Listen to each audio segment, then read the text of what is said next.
decisão do STF, me parece, eu sou leigo no assunto, claro, mas me parece que ela reforça o entendimento da semelhança jurídica entre a união estável e o matrimônio, o casamento de fato, né? Isso, na verdade a união estável ela já foi equiparada ao casamento pela Constituição Federal, lá no artigo 226, mas a gente ainda tem essa fragilidade da união estável, porque enquanto o casamento a gente vai lá no cartório, produz o efeito jurídico, produz um contrato, na união estável muitas vezes a gente não tem elementos para comprovar. Então às vezes as pessoas fazem o contrato, mas muitas vezes tem gente que não faz. E acaba que fica essa fragilidade na relação, que ela é comprovada a partir dos fatos. Então, nesse caso ali, as duas uniões estáveis foram comprovadas juridicamente. As duas pessoas entraram com uma ação judicial, pedindo a declaração da união estável, o juiz analisou a questão e declarou, então, que se tratava de união estável. Um caso famoso, recente, que também mobilizou, principalmente a questão de famosos mesmo, né, de celebridades, foi do apresentador Augusto Liberato, Sim. que tinha uma união estável com a mãe dos filhos, né? Sim. E também, possivelmente, ou enfim, supostamente, com um rapaz e que ficou sabendo após o falecimento dele. Seria alguma coisa semelhante? Também é semelhante. Eu até não sei como ficou resolvido o caso, porque estava bem polêmico. Parece que o rapaz abriu mão da questão jurídica, mas... Eu acho que ele abriu mão, mas também estava se discutindo a mesma questão, a questão das uniões estáveis simultâneas. Se, na verdade, se iria ser dividido o patrimônio entre o rapaz e a mulher dele, ou se ele não teria direito. Certo. E na questão temporal, sobre a união estável, as pessoas têm que se precaver e registrar isso como se fosse um casamento. O casamento você vai lá e casa primeiro, né? Sim. E aí está oficializado. Mas a união estável, ela pode ser provada posterior. Sim. Na verdade, não existe um tempo que delimite a união estável. O que determina a união estável é que a gente verifique que se trata de uma união pública, que tenha publicidade na união, que as pessoas vejam aquele casal como se fosse um casamento. Às vezes as pessoas não têm certeza, a gente vê um casal na rua e não tem certeza, será que ele é casado ou não? Então, quando as pessoas têm essa dúvida ou equiparam a pessoa a um casal, a gente tem uma união pública contínua, que é aquela união que se mantém por um período de tempo, não é aquela união que o casal vive brigando, as pessoas, não sei se tá junto ou não. União pública, contínua e duradoura, né? Com a intenção de constituir família. Então, na verdade, é aqui que a gente tem, às vezes, uma chave que diferencia a união estável do namoro também. Que a gente tem até a figura do namoro qualificado dentro do direito de família. A gente tem bastante coisa. A gente tem o namoro, que é um namoro simples, onde as duas pessoas têm um objetivo futuro de constituir família, as pessoas são noivas, não moram juntas. Depois a gente tem o chamado namoro qualificado, que é nessa parte que as pessoas fazem aquele famoso contrato de namoro, que se fala bastante, não é? Que as pessoas aqui, elas também não têm o objetivo de constituir família. Elas moram juntas, mas cada uma tem os seus bens, tem as suas contas, então na verdade tem que ser tudo comprovado, não é?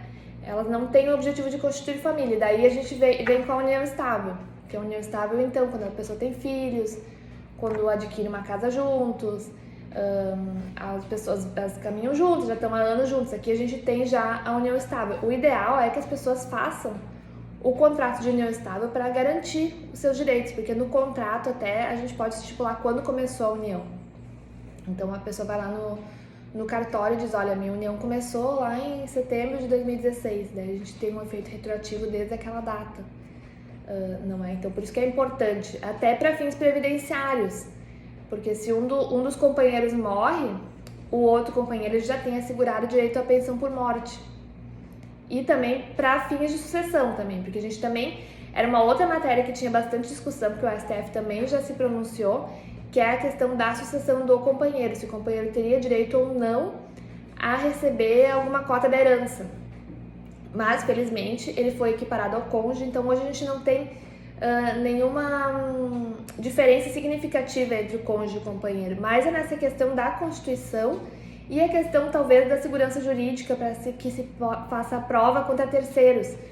Porque, na verdade, quando a pessoa é casada, ela compra um bem ou ela vende, a gente precisa da autorização do cônjuge. Agora, se a pessoa tem união estável, muitas vezes a gente não sabe. E daí pode ocorrer ali também uma fraude contra terceiros. Certo. E qual a duração assim, que a justiça entende, justiça e a previdência também, porque a questão da pensão entende necessária para que a união estável seja comprovada e que os direitos sejam respeitados para aquela pessoa, ou a pessoa que ficou, né, no caso viúvo ou viúva, ou os separados, né, quando termina a união estável, rompe a união estável e aí quer os direitos como... Na verdade, não existe tempo mínimo de convivência. Tem que ser preenchido esses requisitos. A gente não tem assim uma delimitação temporal. Até quando o Instituto da União Estável foi criado, até tinha assim, um tempo de 1 ou 2 anos, hoje em dia não tem mais. Então, no momento que as pessoas passam a conviver dessa maneira, então já se entende que existe a união estável e que daí, claro, tudo tem que ser comprovado. Se a pessoa não tiver o contrato, né, a gente vai comprovar por outras maneiras, prova testemunhal, vai comprovar por fotos, vai comprovar aquisição de bens juntos, filhos juntos, então vai ter toda uma questão de ser feita a prova, principalmente também no INSS, porque o INSS também tem que ser feita a prova lá para poder fazer o requerimento da pensão por morte. Em alguns assuntos, a nossa justiça, né, a nossa legislação é um pouco atrasada, mas em outros ela se moderniza bastante rapidamente. Nesse tema, na área da família, ela tem se modernizado? Eu pergunto por quê. Nós estamos falando de união estável, de eventual necessidade de comprovação e daqui a pouco publicação em redes sociais pode ser uma prova. Sim, isso sim. O nosso direito de família, ele é um direito de família até bem avançado. A gente tem, assim, a partir da Constituição Federal de 1988, a gente já garantiu vários direitos na seara do direito de família, porque antes da Constituição a gente não tinha união estável, os filhos fora do casamento não podiam ser reconhecidos. Então, hoje em dia, a gente tem, assim, muitos direitos garantidos. E, é claro, a questão das redes sociais também tem influenciado muito. Hoje em dia, serve como meio de prova. Inclusive, até se utiliza para os pais que dizem que, às vezes, não tem dinheiro para pagar a pensão. A gente vai lá nas redes sociais e olha se eles estão ostentando. Daqui a pouco o pai diz, não tenho dinheiro para pagar. Mas daí ele tá lá no restaurante X, tá andando com carro tal, a gente tira print e pode levar para o juiz. Não é? Então, isso é uma coisa que as pessoas se expõem, mas a gente pode usar essa exposição, às vezes, dentro do próprio processo. Aquela felicidade fake das redes sociais, às vezes pode servir como ponto negativo. Com certeza. As pessoas têm que cuidar muito com o que colocam. Às vezes, até a questão da prova testemunhal, quando a gente tem um processo, a gente verifica se a testemunha, às vezes, é amigo íntimo da parte, verificando as redes sociais, não é? Então, as redes sociais, hoje em dia, elas têm um ponto positivo, mas também têm um ponto negativo.